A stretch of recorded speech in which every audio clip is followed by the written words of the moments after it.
Matt Cassel, 14 years in the NFL. He played in New England, obviously. So I got to start with Joe Burrow. So he had an appendectomy, and Joy and I were talking about this the other day. You had an appendectomy. Painful? How long you're out? How serious is it if you're a Bengals fan?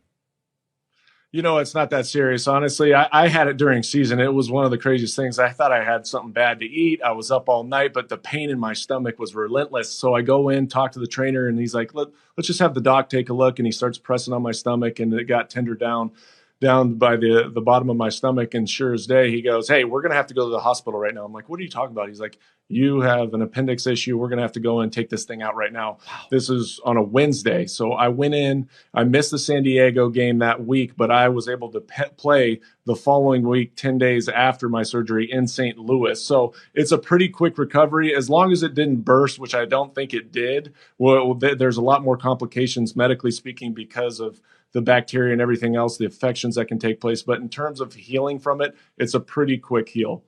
So I said, put a few more stitches in there. A few more stitches. Know? I mean, wrap it up. We're football players. That's always the answer, right? Right. So that's exactly right. No offensive coordinator or defensive coordinator for the Patriots. The other day we were talking about this. So their schedule late in the year, their last 7 games, Matt, are insane. It's all Pro Bowl quarterbacks. Oh. And that's exactly right. It's the toughest last 7 games in the league, but they have a chance to be in some interesting games they can win that you'd feel they'll be favored or they'll be at home. And somebody came out and said he doesn't want to name an OC or a DC because he wants the element of surprise early in the year. Nobody knows quite what they're going to get from Mac Jones. And if you bring in a coordinator, then you go to the film and you go, okay, this is what they do. And so that, somebody threw that out, theorized that, and I thought that's very, very interesting. Bill looked at the schedule and thought, we got to win a lot of these games in the first 8 weeks. Or do you believe it? Some people think it's this. He's lost so many good assistants, he's tired of it, and why name a guy that's going to get poached? He's just going to run it. What do you make of it? Right. Well, what I make of it is I'll go back to my rookie year in 2005 when Charlie Weiss just left and went to Notre Dame and Josh McDaniels stepped up and he really was our OC. However, they didn't give him that title. They didn't name an OC going into the season. We had Dante Sarnekian as our offensive line coach that had been there for a long time. Coach Fears, who coached running backs, been there for a long time. But Brian Daboll and Josh McDaniels really handled the passing game. They were the passing game coordinators. Dante Sarnekian took care of protections, the run game, everything like that. And so it was more of a collaboration. At the end of the day, though, when you're standing up in front of the team, we all knew who the offensive coordinator was. It was Josh McDaniels. He was the one calling plays. So I think there's a clear understanding within that building who's going to be calling plays, who's going to be in with the quarterbacks, whether it's Joe Judge or Matt Patricia. However, whether or not they name an offensive coordinator, I don't know if it really benefits because nobody really has ever seen Joe Judge or Matt Patricia call plays before anyway. So everybody's going to be interested to see what this offense looks like this year, how they respond to different situations that come out throughout the course of a game. Because when you're calling plays, it's one of the most difficult things to do. You call a 1st and 10 play, you call a run, you're thinking you get 5 yards, but all of a sudden you get stuffed for a -2. Well, you've got to flip right now and get to the, get back on track play and call a 2nd and 12 play, which you're not anticipating. So that's something that I'm interested to see how well they do, or particularly early on in the season when they're getting, acclimated to this new position of calling plays. Everybody knows that you backed up Tom Brady in your career, Tony Romo, but you also backed up Matt Stafford with the Lions. So one of the things we talk about on the show is adding context, is that you're going to be as good as your coach, your owner, your GM. Matt's about as talented as you're going to get, but he goes to an unchaotic situation in L.A., and he's great. Were you surprised a little? Take me to your time with Matt, how quickly he adapted, how good he was early, how far he went in the playoffs. Did any of it, for you, kind of an eye-opener?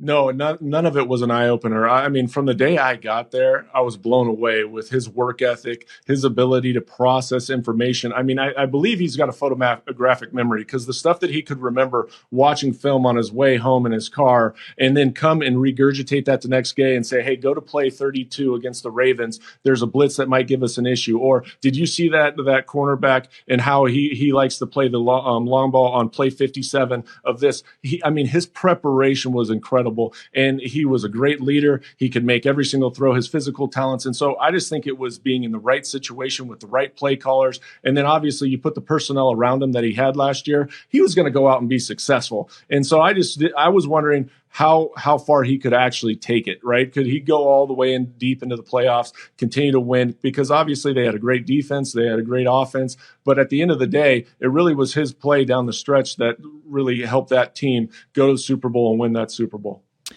So Russell Wilson did something yesterday and people freaked out.